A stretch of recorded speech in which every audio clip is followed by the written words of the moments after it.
Today on UVA Legends podcast, I have my old pal, Ed Rogers, who's the CEO of Bonumose. It's a company that, with enzymes, helps to make sugar more efficient, different types of sugar more efficient. He's going to tell us all about it in a much smoother way than I just did. Ed and I went to law school together at UVA, class of '91, where I knew him really well. We also had gone to undergrad together at UVA, class of '88. Ed graduated from high school in Birmingham, Alabama, went back to Birmingham after finishing law school, practiced for a few firms, did some litigation, did some corporate work. Then, like all law students, he started a fishing lure company and had great success, won some awards, and I'm sure learned tons about business doing that, developing and getting investors, all the things you have to do to run a business. And then Ed got into the venture capital world or the private equity world, and he'll tell us all about it, more about it. And I believe he moved back to Charlottesville, Virginia for those gigs.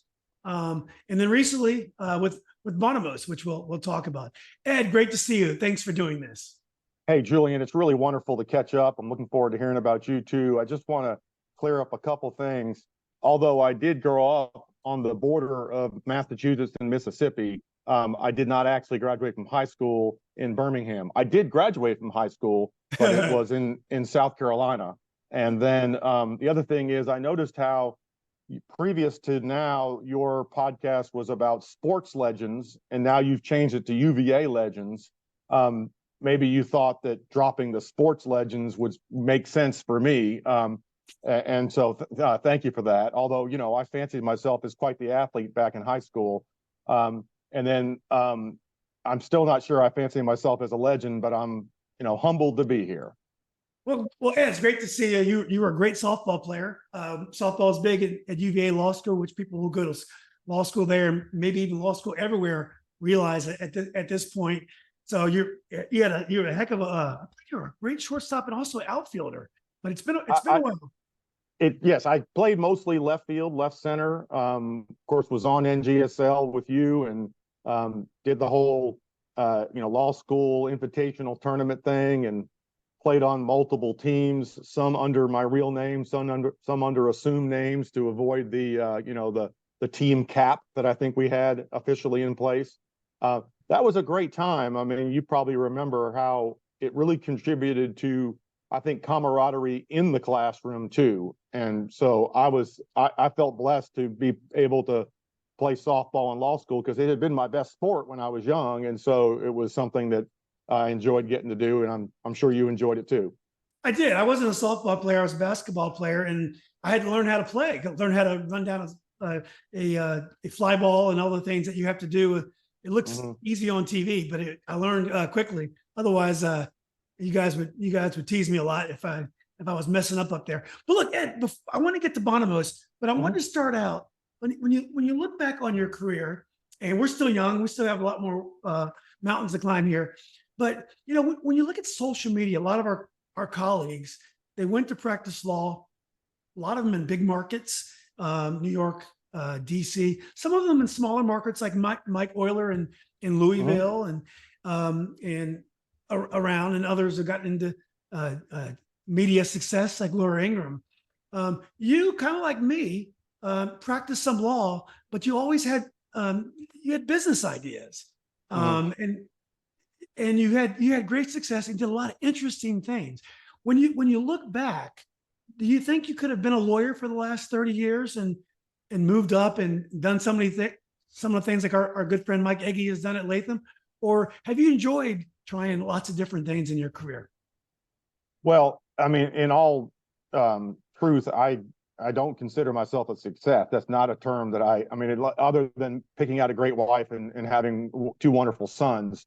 I don't know that I could have done what Mike has done or Tim Hafey or many of the others. God bless the fact that we have wonderful lawyers. I don't think I could have done it. And I'm glad to have, although it hasn't been easy, I'm glad to have done what I did. I once described it, maybe more than once, that it's like if you have mold or mildew on your wall at home if you don't kill it first and you just paint over it, it's going to come back. And that was me. I kept on, maybe the law was painting over my entrepreneurship, but it kept on coming back. And I just had to finally do something different to scratch that itch. I'm still scratching it. Yeah. Well, also living in smaller markets. I'm never a person. I love Manhattan, but I couldn't live in Manhattan. Right. Suburban DC doesn't feel that big to me. But what about folks like yourself that lived in smaller markets most of their careers? Well, I don't know about others' experience. I really enjoyed it. Birmingham was a pretty collegial legal environment. You could, get into court earlier as a young lawyer. I got fortunate that maybe I got in earlier than most. So I was trying a lot of cases, and as a young lawyer, a lot. I mean, I was trying cases, jury cases as a young lawyer. And that probably would not have happened in a larger market. I did travel around the state a lot to a lot of the different, even smaller markets for cases. And to me, I liked it. I think it works for some people. I'm not sure I would have survived in a New York setting. Yeah. So, well, let's get to Bonumose. So, it's interesting because one thing we have learned is that sugar causes many of the ailments, the diabetes. I know one of my favorite books, Guns, Germs, and Steel. One of the things that Jared Diamond learned when he was hanging out with the folks in Guinea, I believe, is that they live without sugar and carbohydrate. Yeah, and a lot of the things that afflict us don't afflict them at all. And he learned a lot from that. So when I was reading about Bonumose, and I'm going to let you explain it because I'm sure I'm butchering it. But we like sugar. It makes the food that we eat taste better. We enjoy it more. And those moments that we have with our eating with our friends, or even with the sugar in our coffee, mean a lot to us. But there are other types of sugars that are hard for us to harvest, hard for us to find. But I think you've learned, and others have learned, that it can be just as enjoyable if we can find a way to harvest those sugars and bring them, and they don't have some of the downside. So explain to me, Bonumose, and some of the things you found about sugars. Sure. So, who doesn't love sugar? I love sugar. Makes things taste great. But most of those who love sugar also hate sugar. And try to avoid it. It does contribute, or at least has been linked to excess consumption of sugar has been linked to many diet-related diseases. You mentioned a few, but people still love that the joy they get from consuming sugar. And sugar does much more than just add sweetness to food. Sugar adds bulk to foods. I mean, maybe a quarter teaspoon of stevia would replace a cup of sugar in terms of its sweetness. But try baking a batch of cookies with just a quarter teaspoon of stevia instead of the sugar, because sugar is providing the body to those cookies. It provides the caramelization and the browning that's desirable. In ice cream, sugar depresses the freezing point for a creamy ice cream.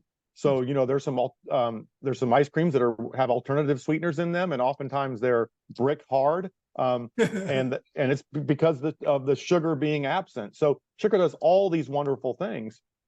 There are many alternatives to sugar, and the plethora of alternatives to sugar. If it says anything, it's evidence of people's desire for sweetness and kind of what they're willing to tolerate in the pursuit of sweetness. If you can find something that has the sweetness of regular sugar, which is sucrose, sucrose is what people think of as sugar. If you can have something that has the sweetness, the flavor, the flavor and taste, the bulking properties, all these different things, without causing the issues that are associated with excess consumption of regular sugar, that could be a market opportunity, particularly if it's available at an affordable cost. And so that's where tagatose comes in. Now, tagatose is a naturally occurring monosaccharide. Not to get too far in the weeds, because I know that you may have law students watching this, and they're not scientists, so I don't want to confuse them too much. But sucrose is a disaccharide. It's got glucose and fructose linked together. Tagatose is a naturally occurring monosaccharide, Just like glucose is a monosaccharide and fructose is a monosaccharide, both of which are common, tagatose is a rare monosaccharide. It occurs in nature, apples, some grains, different things, but very, very tiny quantities, too small to harvest. So about 25 or so years ago, someone figured out how to turn lactose, which is milk sugar, into tagatose. It's a complicated process, but it can be done. And so tagatose has been available as a food ingredient for a long time, about 20-ish years. The problem is that it's a complicated process that results in a high cost. And that's where our company comes in. So a little bit more about tagatose. It is 92% as sweet as regular sugar. It has the bulking properties of regular sugar. It depresses the freezing point in ice cream. It does the caramelization. It does all those things. You could use it in frostings for cereal, all these different things. It doesn't have any weird aftertaste or anything like that. You would think that you're eating regular sugar. It also is not just not bad for you. It actually has positive health properties. It's a prebiotic, so it's good for gut health, feeds the good gut bacteria, producing short chain fatty acids and other things that are associated with good gut health. These are not things I learned in law school, by the way, Julian. Nor did I. It's low calorie. It's not only safe for teeth, it actually helps break up dental plaque, so it can be used in toothpaste and mouthwash. And one of our customers is actually a dental product company. And then it helps moderate blood sugar levels. It's been compared to metformin. It's been compared to Ozempic, these drugs that affect GLP-1. And I'm not even sure I know what GLP-1 stands for, but smart people on my team tell me that that's something significant. So tagatose has these therapeutic-like benefits while having all the desirable aspects of regular sugar. The problem is if, someone once said that sounds like the holy grail, but if it's not affordable for the average consumer, then it's far from holy. I've said before that it's got holes in the holiness. And so what we've been able to do is to develop a process that allows tagatose to be made at mass market affordable prices. Now, I say we. I'm fortunate that my co-founder and chief scientific officer is the inventor of our process, Dr. Dan Wichelecki, and he's the one that figured out a way to turn common, ordinary commodity starch that's available from multiple plant sources, turn that into extremely high yields of tagatose using a unique enzymatic conversion. So let me pause there because that was a mouthful. Yeah. Well, so the scientist, and Ed, you're gonna have to repeat the name for me so I make sure I say it. Yeah, Dan Wichelecki. Don't worry about it. He's okay. Dr. Wichelecki, how did you get in contact with him? And were you looking for a solution to this dietary challenge we all have, or did you meet this guy and he pitched you on the idea? Yeah, so we met through a prior company where he was working. It's a complicated story. It involves Chinese economic espionage and an FBI investigation and lawsuits and fighting the Chinese government. Kind of crazy. I had to draw upon my legal background to work to deal with some of that. Got some great assistance from our former classmate Eric Stidham. I don't know if you remember him, but he was our class. No, Dan and I met in a prior setting, and he's obviously brilliant, and he developed this process, and so ultimately we created Bonumose and acquired the technology rights from the prior company, and now own them completely and have expanded on what Dan has done. Maybe you could look at it like Dan's idea was the acorn, and we got a whole forest of oaks now. And I wouldn't say that I was looking for it. I mean, sugar has been something that I've struggled with for a long time. I mean, my wife jokes that it's not bad. It's not a bad vice, Ed, that you have this moral debate with yourself every night as to whether or not you should have ice cream. There's worse things. But I will say that when I was in 5th grade, by the way, back during the peak of my athletic career too, I wrote an essay or letter or something in school about why there was too much sugar in the school lunches. So apparently this has been on my mind for a while, and I'm glad to be able to finally work on it more directly. Yeah.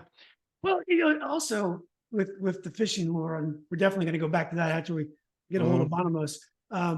And it's easy to be passionate about what you're doing here because we all see the potential. We all see Right. we all have colleagues, parents, family that have various illnesses that are derived from overeating of sugar, overconsumption of sugar. So I can see the passion. Do you find that it's easier to be successful when you are passionate about something? I mean, do you is this a business idea where you can see yourself doing really well and making some change, or are you really passionate about the actual process? Well, I mean, I guess I'm passionate about it. I think it's noble work worth doing, where we can really make an impact upon people's lives. We can make an impact upon, people's financial lives too, and including hopefully my own. But I mean, it's a business opportunity, no doubt about it. And it's a global business opportunity. But, the idea of being able to alleviate suffering, I mean, that's pretty exciting. And that's what happens is people suffer from diet related diseases. And, food should nourish us. At the very least, food should do no harm, but it is doing harm and it doesn't need to do harm. So yeah, that's exciting. I'm thankful to be able to work on this. Yeah. And I would imagine there's government regulations that you have to deal with. Are there lots of challenges that when you're dealing with such a product, bringing it to market? Well, oh yeah, I mean, there used to be a TV show called 1,000 Ways to Die, and that it's just a matter of which one's going to get you, and so there's all sorts of things that go wrong, all sorts of challenges. But in terms of, we produce tagatose. We produce it right behind me, right here. It's in Charlottesville. So our first factory is right here in Charlottesville, in the wall behind me. It's a really impressive facility. Happy to have you come in and see it sometime. I think you said your son is at UVA. Happy to have him come in and see it sometime. Anybody who's listening to this, love to show it off. We just did a SQF audit, Safe Quality Foods audit, and our first time and scored an A on that audit. So we're going to get certified there. That's thanks to our great operations team. Michael Eastwood, who's our plant manager, but also our quality team. So Sean Hughes is the one that led that, also assisted by Dr. Karen Weichel. So we have a great team that has gotten this, out of the ground. We've got some fantastic distribution partners. We were fortunate to get an investment from one of the largest cane sugar companies in the world, parent company of Domino's Sugar, and they're our distribution partner. And what's really interesting about them is that, tagatose will replace sugar. It will replace high fructose corn syrup, but they understand that their customers are asking for this. And so they're enthusiastic. They're as enthusiastic as I am about bringing tagatose to the market. Really a wonderful group of people that we've been blessed to be able to work with. But you mentioned government regulations. So we're a certified facility, licensed, all that. For some strange reason, the FDA says that all monosaccharides and disaccharides must be counted as sugar grams on the nutrition facts panel that you see on the back of food packages. So, every food package has got a nutrition facts panel. I mean, here's, a drink right here. The reason for that is to notify consumers about the level of sugars that might be harmful to them so they can make decisions about their diet.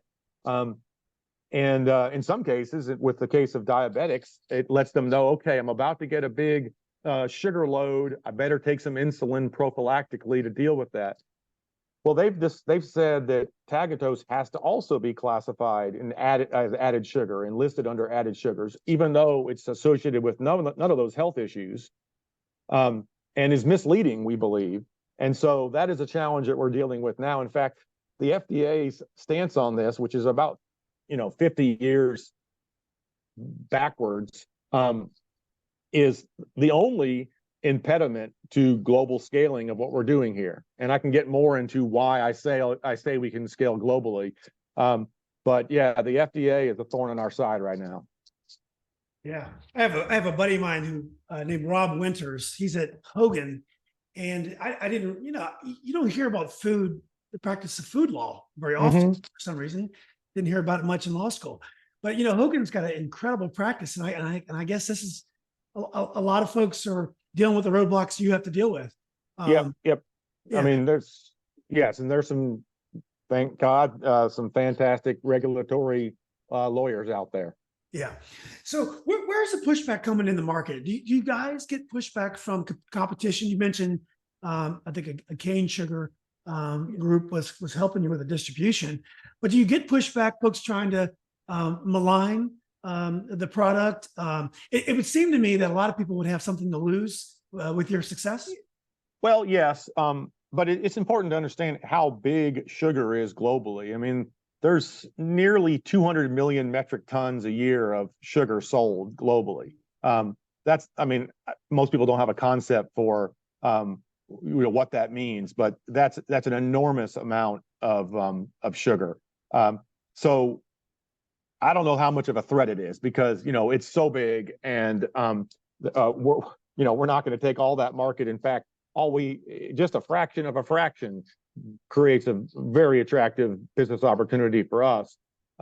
Might be more threatening to high fructose corn syrup because even though people love sugar, people hate sugar, but they love sugar. I don't know that anybody loves high fructose corn syrup. So maybe threatening there, and that's a real sizable market too. In terms of the use case, how it works in food production, and by the way, that's where most sugar goes, and that's where most tagatose will go, into prepared food. So, into somebody else's product that is on the shelf somewhere or being served at a restaurant.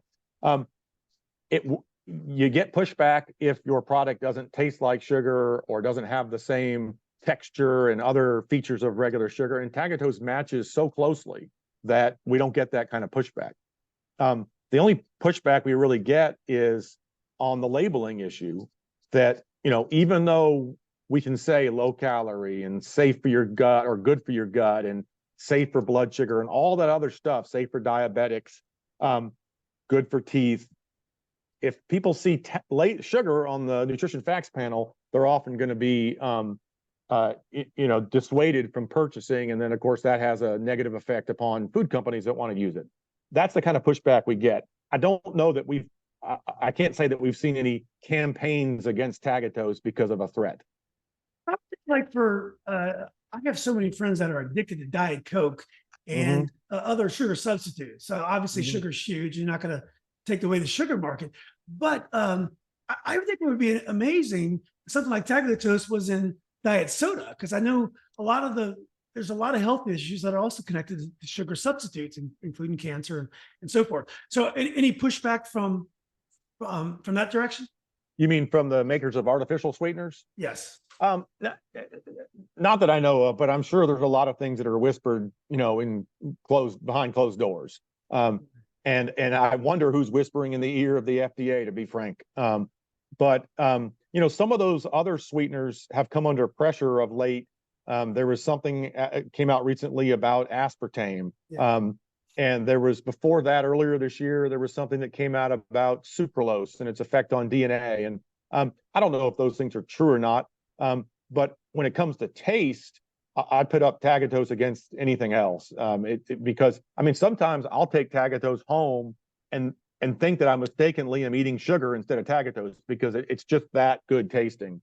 And that's usually the comments that we get is, okay, wow, this is really something. And there aren't a lot of negatives that you could point to. I will say this: it is like dietary fiber. So the FDA won't let us call it dietary fiber, but it is like dietary fiber. Most people don't get enough fiber, but if you take too much fiber at one time, that could end up, causing you to, have bloating issues or whatever. So, there are some limits that you can have at one time, but it's a pretty high limit. Yeah. So in terms of where are you guys on your arc now, and what are some Mm-hmm. of the biggest challenges that are in front of you to get to where you want to go? Yeah. So good question about where we are on our arc. I mean, it's you never really know, but what we've done is we've scaled up something that was, in a little small test tube when we started. to a full-scale facility where we're producing, I won't give you the exact number, but it's in excess of a ton a day. So it's a serious thing. We operate 24 hours a day, 7 days a week. You got a great group that runs the facility for us. We've got some really strong strategic partners that are sort of around our table, so to speak. I mentioned the parent company of Domino Sugar. Hershey Company also was an investor at the same time that the Domino Sugar's parent company invested. That was a little bit surreal, getting investment led by an iconic confectionery company and iconic sugar company. We recently received a strategic investment from one of the global leading flavor companies in the world, a company called Simrise that a lot of people have not heard of, but in the food world, they have extreme respect. So we've got some great people around the table. We're talking to production partners for plant number 2 and plant number 3, and have global relationships that I think will allow us get to market. And this is just tagatose too. There are many other things that we can make besides tagatose using the same basic enzymatic innovations that also are patented. And then there are, interestingly, a lot of things that tagatose can do besides sweeten food. And so, where we are in our arc, check with me in 3 years, and I guess we'll know a little bit more. Yeah. And then in 9 years and 12 years. Yeah. Well, hopefully you have a cell phone on the island, or maybe I can still use WhatsApp to get a hold of you. Right. Sure. Yeah. Okay. Okay. Well, look, Ed, I wanted to kind of talk about your background, because I think it's interesting. But I wanted to make sure, is there anything else about tagatose and Bonumose that we should address before we go back in time a little bit? There's a lot to the story, but I think we've covered the big parts of it. It really is something special, and we are looking forward. It's a struggle every day, but we're looking forward to bringing it to the mass market. And that's part of our DNA here, is that it's got to be affordable for to be able to use in products that are, I call it Walmart affordable or Dollar General affordable, not just Whole Foods affordable. But we can move on. Yeah. Okay. Well, look, I want to talk a little bit about when we talked offline.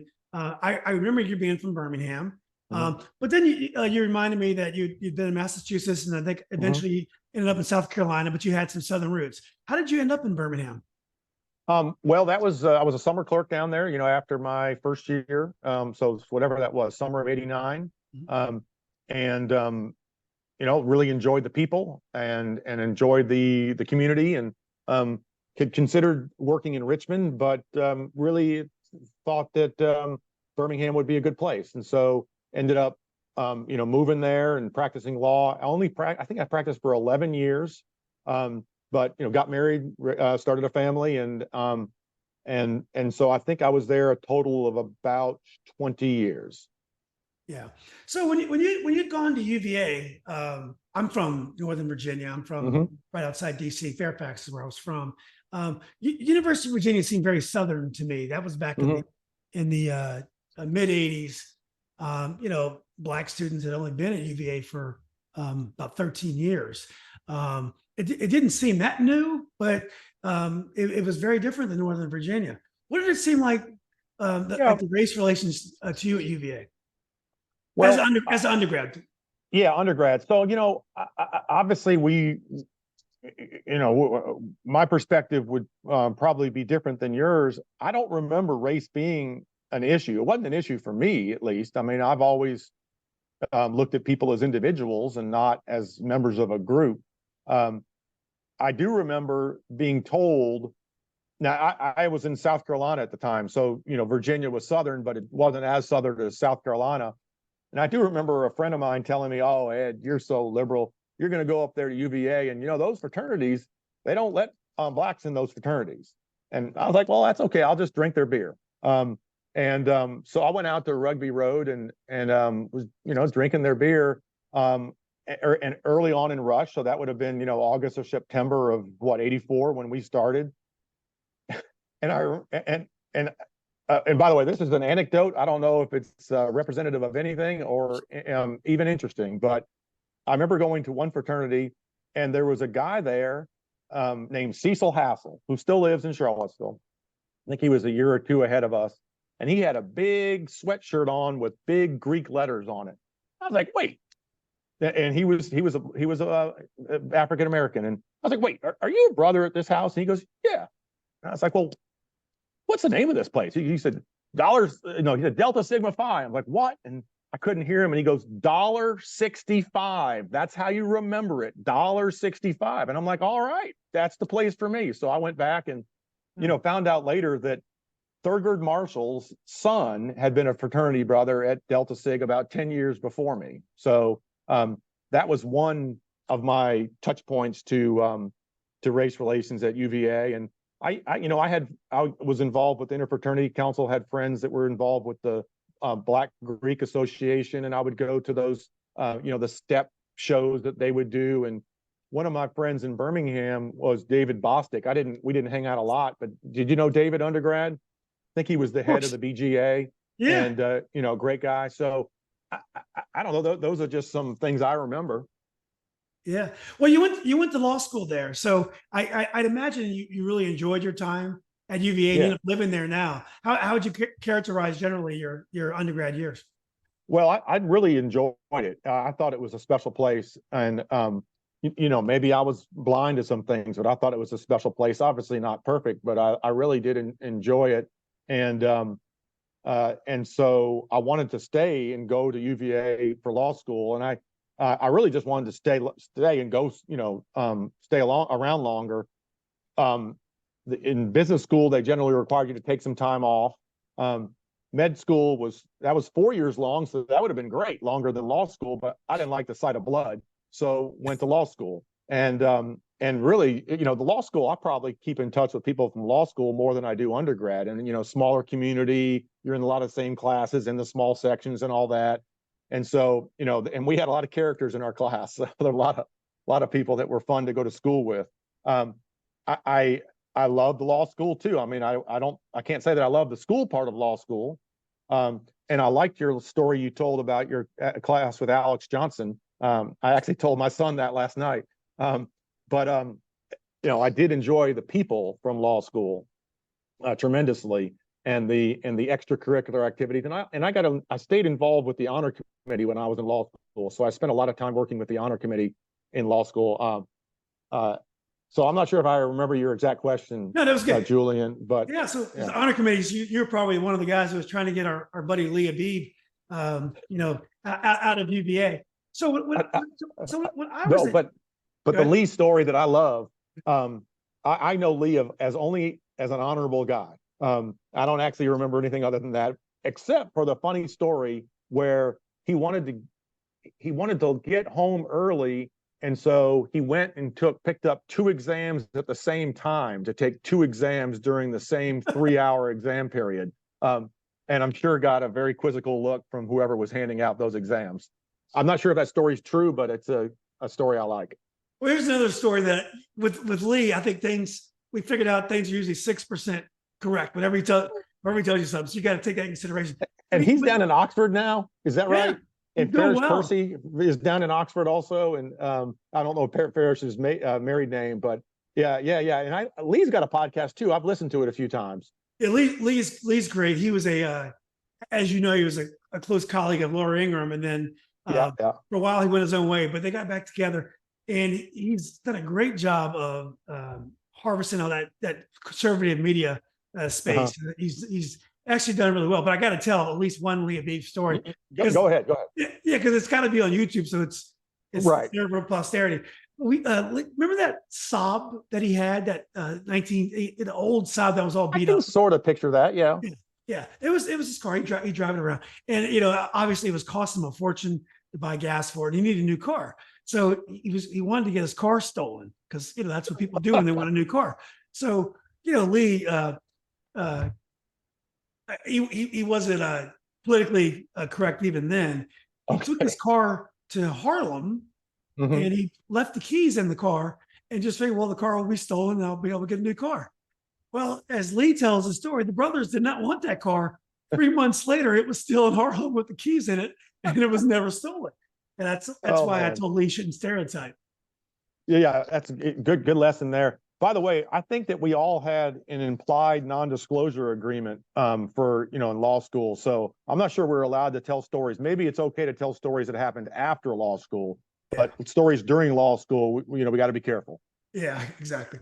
So were you surprised, or were you like me, that when you were in law school, you knew you weren't going to be practicing law forever? So I went through the motions. I enjoyed law school is very interesting, and Mhm. you get to make great connections with people. And sports was great for me and you. That's how I met you. But Mhm. others like Chris Ramsey, Steve Oken, so many others. I'm going to leave people out: football, basketball, you name it. Mhm. But I knew that I wasn't going to practice law forever. I never had any burning desire, and I think like you, I just wanted to hang around Charlottesville for 3 more years at least. Did you know? Did you have a sense that you weren't going to be doing it forever? No, not really. I mean, I had noble ideas about what I was going to be able to do as a lawyer, and um, I I quoted Robert Frost's poem "Two Tramps in Mud Time" about uniting your avocation and your vocation, and so I thought, this is going to be a way to make a positive impact. That was that I was disabused of that notion once I started practicing law. But so I did not have any assumptions that I would only practice for a certain amount of time. I remember, I don't know if you remember John Stein. He was a good friend of mine in Birmingham. Never practiced law. I don't even think he sat for the bar exam. I mean, he went straight into finance. And there's so many other interesting people from our law school that are doing different things. Todd Perry is a professor. Yeah. And another great softball and basketball player. Pete Cromwell, also basketball and softball, runs his a string of daycare centers in Is that Maryland. So right? That's yeah, just some really interesting people. I'm glad that I took the path that I did. Again, I wouldn't, people would ask me when I was making fishing lures, how do you get from practicing law to making fishing lures? And I was like, oh, there's no direct path. There's no glide path to doing that. But I guess so again, didn't know exactly that I was going to be doing it. Glad that I did what I did. Yeah. Well, I want to get to fishing lures for sure. But you ended up going back. You clerked at Birmingham, and I got it wrong. You graduated from high school in South Carolina, I believe. Right. But you went back to Birmingham. You practiced at a couple firms. Did you Mhm. have some shining moments, things that you look back on that you really it made you enjoy the practice of law? Well, there were some wonderful people that I practiced law with. I was fortunate that some of the senior partners gave me some trial work early on. There's a lawyer by the name of Bob Tate who I got a lot of cases from, and he would just let me handle them. So I worked with 2 firms, Byrne Foreman and Hand Arundel, as well as a small firm that ended up merging into Hand Arundel. I did get part of my trial work was I was a night court prosecutor in a small suburb of Birmingham, which brings you into contact with people that I wouldn't ordinarily have been meeting with or interacting with. I was also I handled a death penalty appeal. And I don't know if you ever heard of the lawyer Brian Stevenson. I think they made a movie out of him. He's awesome. He's Yeah, amazing. yeah, I haven't talked to him in 30 years or however long it's been, but we got the case from him, and so we did it pro bono. I ended up unfortunately not being able to see it all the way through to the end, and but it was still an experience. I did have a fun trial experience one time. I was trying my first jury case, well, not my first jury case, but the first one as a lead lawyer, and and we won on behalf of a large multinational company in a rural county of Alabama. And there's some funny stories from that, but that was gratifying to be able to take a case to trial and argue it to a jury and win. So those are the ones that I remember. Also, law school. I mean, the law firm softball league. That was a lot of fun. Well, Birmingham is such an important city historically for the civil rights movement. Mhm. Yeah, as a person who practiced there for several years, I think 7, 8 years, the things about Birmingham surprise you? Does it get a bad rap in terms of the tension that was there, or is it or it is what it is, and you Well, enjoyed your time there?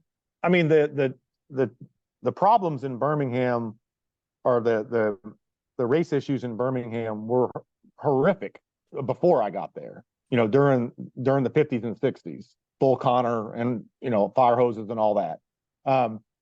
Just inexcusable.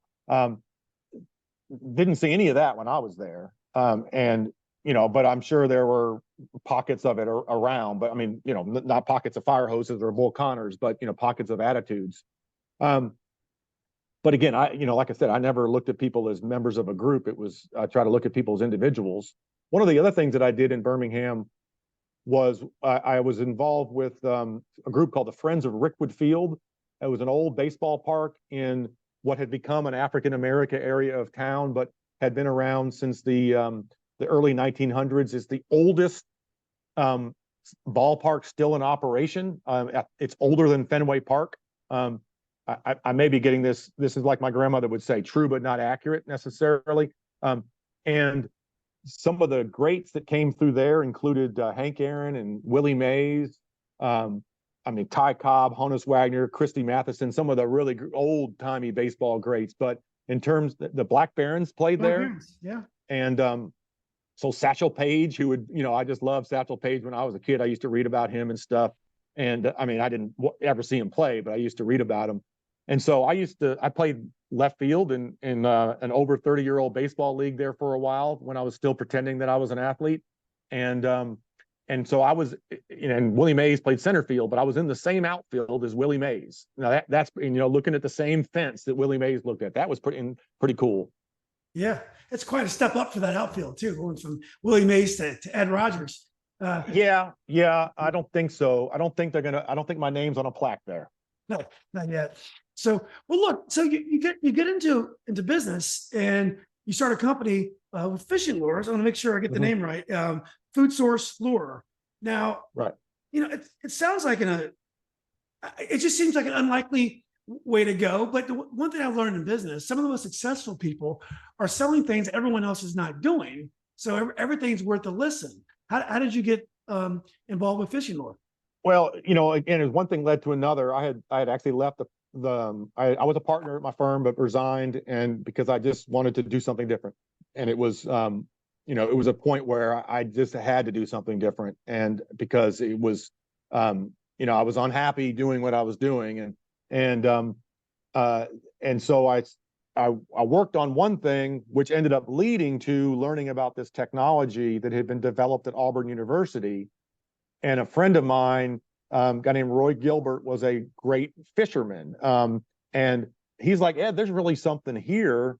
We should try to do something with this. Let's see if we can get the technology. And I was like, great. Okay, let's do it. You're CEO, right? He goes, no, Ed, you're CEO. And I was like, oh, well, crap. What do I know about fishing lures? I didn't know which end of the rod to hold.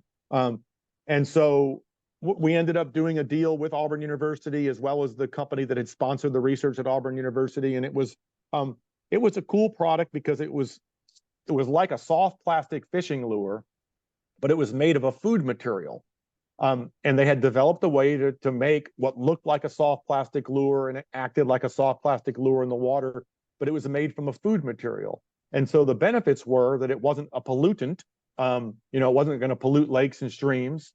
It didn't have harmful chemicals, which are harmful in the production as well as in the use. These things called phthalates, which are endocrine disruptors, and just not healthy. And then it was also attractive to fish. Fish, instead of spitting the lure out, they try to eat it. So it was a very effective lure. And so we did that. Now when we started the company and licensed the technology, it was just a formula on a piece of paper. And we had to scale it up to full scale manufacturing. So we did that in Birmingham and ended up getting it distributed. After about 3 years, I think we were in, it was 3 or 4 years, we were in 2,500 Walmarts and then 3,000 Walmarts the next year. There are a lot more Walmarts these days, but that was, most of the ones that were in the country then, and several other great stores. Our first sale was actually to the island of Malta. So we had, and then a bait shop in Warrior, Alabama. So our two first customers were Warrior Bait and Tackle and Tax Service. Had to multitask, and then the island of Malta. But ton of fun. Learned a lot of lessons, through trial and error. Did get named one of the best 50 fishing lures of all time by Field and Stream magazine. Very, very cool. Did not pay for that. That was just purely organic and getting to know the writers and talking to them. And had a fun experience one time where our biggest competitor was a company called Gulp, that was or a product called Gulp, which was claiming to be non-plastic, although we knew that it had some plastic material in it. And that was made by a very large fishing lure company, which had been acquired by a very large conglomerate, let's say. And so I somehow I got the idea that we were going to have a fishing lure eating contest at the big annual trade show they had every year. So I challenged the CEO of Jarden Corporation, which owned this fishing lure company, to a fishing lure eating contest where I would eat as many of the food source lures as I could. He would eat as many of his fishing lures as he could. Did it up as an invitation, invited all the media. Field and Stream showed up. They didn't show up to, the other company didn't show up.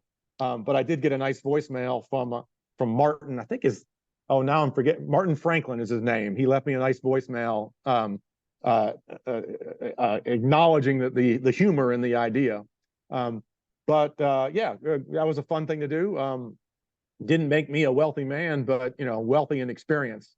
Yeah. So why did you end up leaving Food Source? Well, it was a combination of things, but largely had to do because I wanted to move back to Virginia, and so that's when I moved back to Virginia. Was in 2009, and so I started the company in 2006, and then moved here in 2009. I think the company is actually still operating today. We ended up getting into a lot of other areas besides fishing lures. We developed baits for animal vaccines. Strange thing. Developed some products to repel ground moles from your yard. It looked like a earthworm, but it had a castor oil in it or something that would cause the ground moles to get a stomach ache and go to your neighbor's yard. And so we did a lot of cool things, and I really enjoyed that experience. Again, it was not easy, but left in 2009, came back to Virginia, and have been here since then. Yeah. Well, talk a little bit about your work in I believe, private equity or investment. I know you offline, you told me it wasn't as enjoyable as some of the other things you've taken on in your professional career, but talk a little bit about those roles. Sure. I mean, calling it private equity is probably putting lipstick on a pig, maybe. I'm trying to think of the right expression, but I worked on behalf of an organization that was based in Abingdon, Virginia, a very beautiful part of the state, Southwest Virginia. They have a great theater down there. The Barter Theater has been there for a long time. It's really a nice place. A lot of physical beauty in that area of the state, as actually all across the state. I applied for the job because it had something to do with innovation, and it was in the University of Virginia. So I thought I was applying for a job in Charlottesville, and it turns out that it was based in Abingdon. Now I knew that before I accepted the job, but still, that's originally what attracted me. Was I thought it was affiliated. I thought it was going to be affiliated with UVA in Charlottesville. Turned out that it was affiliated with a group in Southwest Virginia that was itself somewhat affiliated with UVA. But I went there and ended up, assessing what the strengths and the resources were in the area, and came up with a program to tap into some funding that was available through the Virginia Tobacco Commission, and use that to try to attract entrepreneurial companies to the region. And so we ended up doing what we call a grant-funded venture capital model that brought probably a half dozen companies down to the region, primarily in the energy space, so clean energy, and an LED lighting company and some others. So I did that, and we lived there for, I think, 5 years, and ended up starting a lacrosse league when I was in town because my sons wanted to keep on playing lacrosse, and there was no lacrosse. So that was a pretty cool experience doing that. Yeah, wow. So Aberdeen is not that far from Christians. My uncle's from Christiansburg, and yeah, it's an hour and a half. Oh wow, it's pretty far.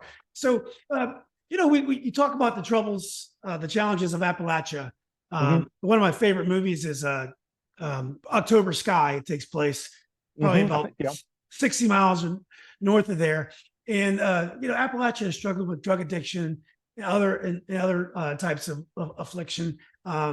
Did you really see the challenges of trying to save those areas where the industry, the coal mines, all the industry that sustain Appalachia are gone? Yeah. So, I'll say this about coal mining. Those jobs were very well paying, and those jobs supported a lot of families. And they still do. I mean, I don't know how much. I'm sure it's probably less now than it was when I was there, and it was less when I was there than it had been during its heyday. And I'm not saying that there aren't environmental issues to consider, but those were really good paying jobs that put a lot of people through, fed a lot of families, and put a lot of people through college. And it's tragic that economic opportunity is gone. There was a lot. I can't say that I personally saw a lot of the effects of what's the word we're thinking about? Globalization. No, I can't. I was going to think about the drug abuse. I can't say I personally saw a lot of effects of that, but I did see there was poor diet there, and it was, people would drink Mountain Dew for breakfast, and it was just not great when it came to food being healthy, as far as I remember. There's obviously some exceptions there, and it wasn't everybody, but that is one of the things I remember. And indirectly, at least, that influenced my desire to want to start this company, Bonumose. Okay, so then you came back to Charlottesville. That's when you started Bonumose? Yes, not exactly when I moved back. Moved back here in 2014 and started Bonumose in early 2016. So when I think of UVA, I think about my wonderful days as a student, and also as a law student. And I refereed a lot of basketball in the whole area, which is really part of my time there. And now my son's there, I get to visit and stuff. What is it like as a professional living and working in Charlottesville? Yeah, I mean, one of the things that I liked and surprised me a bit was that there's a whole part of Charlottesville and Albemarle County that's not connected to the university. I mean, I love the university, I love my time there, but there are a lot of people here that have no connection to the university. Either they moved from somewhere else and they weren't from here, or they grew up here but did not work or go to school at UVA. And so there's more to Charlottesville and Albemarle County than just the university. I really like it a lot. I mean, I work less than 5 miles from my home. Takes me 12 minutes door to door, and I think we put a pin in Whole Foods, and my wife said, "All right, within 5 minutes of Whole Foods, that's where I want to live." And so I'm not sure we're exactly there, but there's great food here, recreational opportunities outside and sports wise, and concerts, and a lot of smart people around. I really like it. So I know that in previous podcasts with some of our other classmates, you touched on the troubles, I guess, the riots or whatever back in 2000. I can't remember the year. Yeah, 17, 16, somewhere. That was right after we moved here, and that was that was sad. But I don't see that. Yeah, it's Tim did say that some of the actors in those cases were actually tied to the university, but I still think these kind of things can happen all over the place, unfortunately. With living and working in Charlottesville, have you seen? Do you ever miss the way Charlottesville was when we went to school? Now, when I walk around campus with my son, when I'm on campus, things look very similar. I mean, like old Ebbett or old Cabell Hall has been upgraded, but I still have the same feel when I was there. When you walk down the hall, it's still the same feel. When you go down to the corner, it's still the same feel. But when you leave grounds, things are radically different. Is there anything about Charlottesville that you prefer from the old days than it is now? Well, I don't remember Charlottesville being as gritty in terms of, it just seems a little too gritty, a little too crime ridden. Really? Yeah. Crime ridden is the wrong way to say it, but I mean, when we moved here, there were a couple murders, there were some rapes. You know, there was the riot situation, and that's a real shame.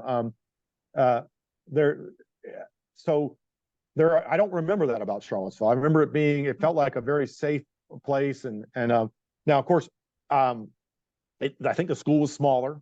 I loved my time there, but if it was hard for you as a student to be there, it's not something I recognized, and so I wouldn't say I hearken for the good old days in that case.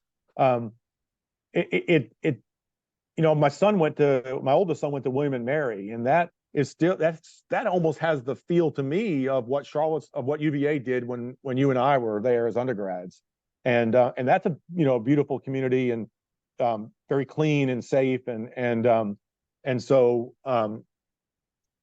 it does feel different. The university and the area around university do feel different to me than when we went to school here.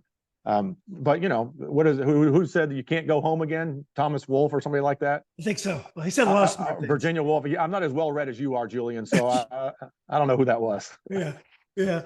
Man, this has been great. You had such a fascinating journey. But I do have one last question, and I'd love to ask this question. If you had to give a young Ed Rogers advice, maybe out of undergrad or right out of law school, what advice would you give? What things might you have done a little bit differently? I don't know. It's a good question. I don't know that I've ever been asked that. I would probably tell him to drink less beer and bourbon. That would be one. But and maybe take a deep breath more often. But I'm not going to say I have I'm not going to say no regrets, but I'm thankful for the experiences that I've had. I'm thankful. This is the day the Lord hath made, so let us rejoice and be glad in it. Yeah. Well, Ed, those are great words. Thanks for doing this. I love talking to my old classmates about things. It's been too long. I guess we had that. I know, but I need to hear about you. This is your podcast, but I mean, tell me about you. What are you up to? Give me your 5 minutes or 50 minutes. Yeah, there's no fishing lures with me, and there's no sugar not substitutes, but I gotta get that right. But no, I did practice law at Venable for several years with Tracy Munday was older than us at UVA. Trying to think of any other UVA. Carl Racine was there. Oh yeah, okay, recognize it, man.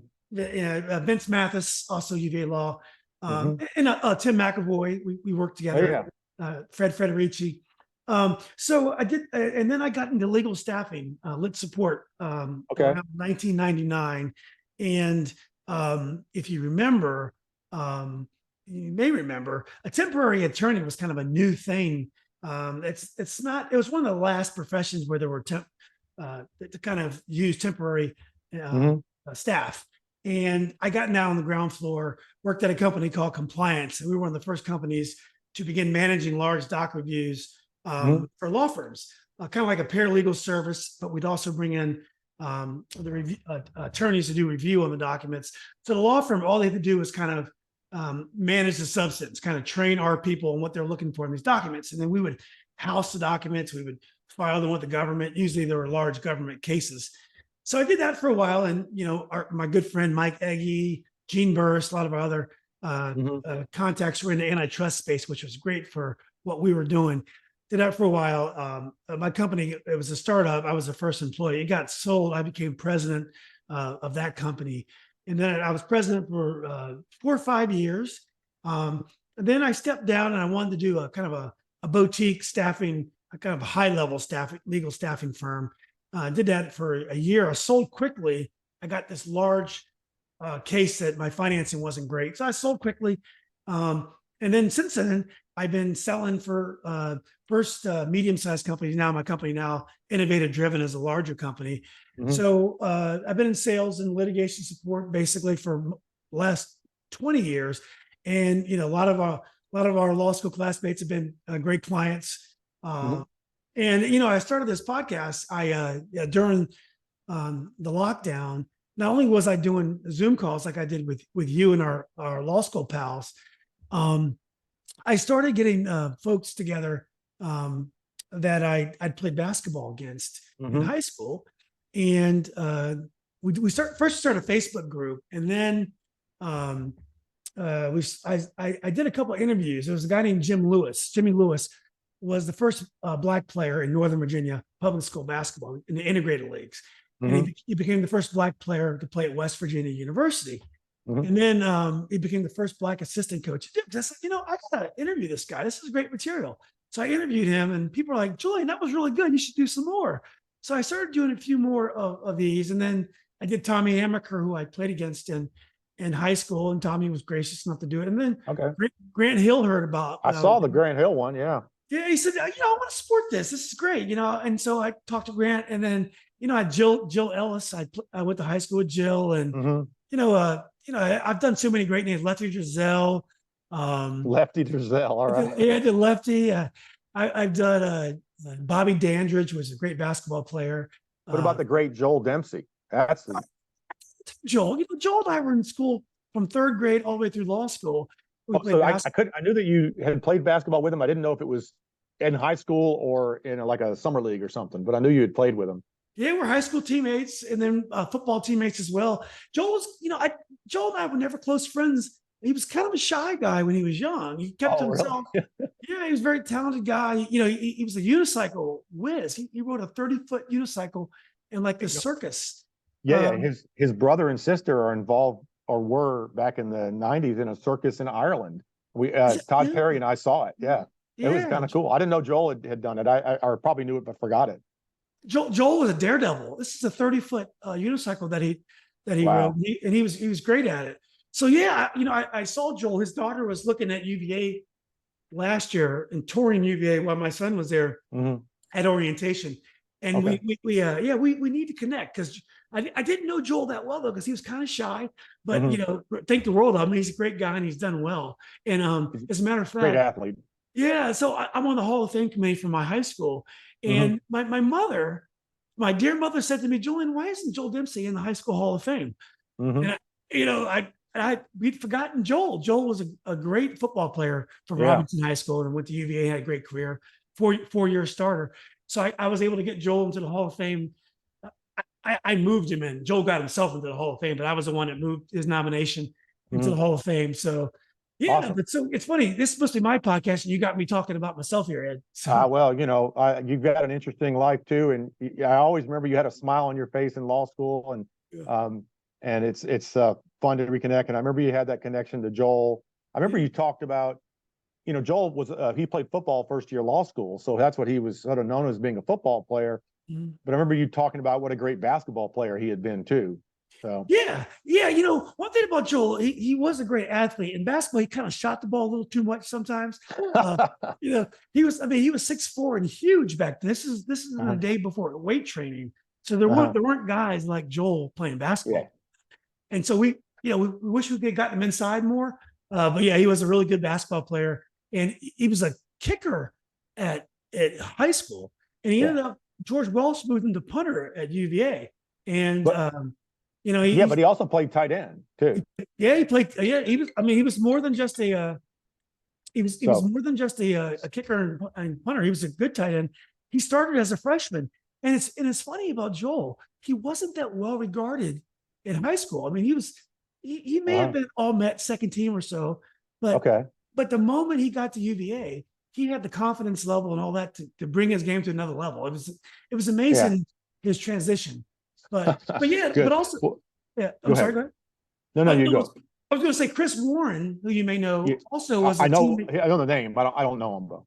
He was also our teammate at UVA Okay. for basketball and football, and also he went to UVA briefly and then he transferred.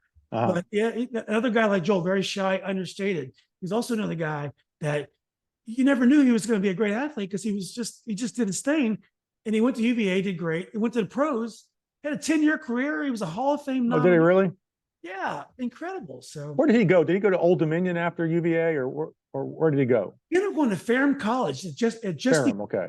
It just became a four-year college, set all Mhm. kinds of records, and it was ended up being a fourth-round draft choice. And I would argue that UVA probably didn't. I don't think they handled him as well as they could have. And I hate to say that, but Chris was a great athlete. So yeah. Where did he play in the pros? He was at Seattle. He played running back for Seattle for 7 years in the Cowboys. That was in the back of my mind, but I don't really follow it that much. But there's the current quarterback for Seattle is he went to some school in Richmond. I can't remember the name of it. Collegiate? Was it collegiate or one of those? We're talking about Russell Wilson. Yeah, I think he went to high school in Virginia. He did. Russell Wilson's I believe his father died at a very young age, and his aunt April Wilson, who I knew well from UVA, helped raise him. And it's just a great story how he's been able to do so well from a very difficult circumstance. I forgot he was a local boy. Yeah, you need to get him on your podcast. Well, listen, I've taken up too much of your time. It was a lot of fun, and I hope to get to see you in person. Yeah, I will look you up next time I'm in town, or when I'm in town, and I'll leave the contact information from Bonumose for folks that want to invest or just to know more about it. So it's great. I'll show you what's behind the wall. Yeah, that'll be great. You're doing great work. Very happy for you, and continued success to you. All right, enjoyed it, Julian. Bye bye. Thanks, Ed. Appreciate it, buddy.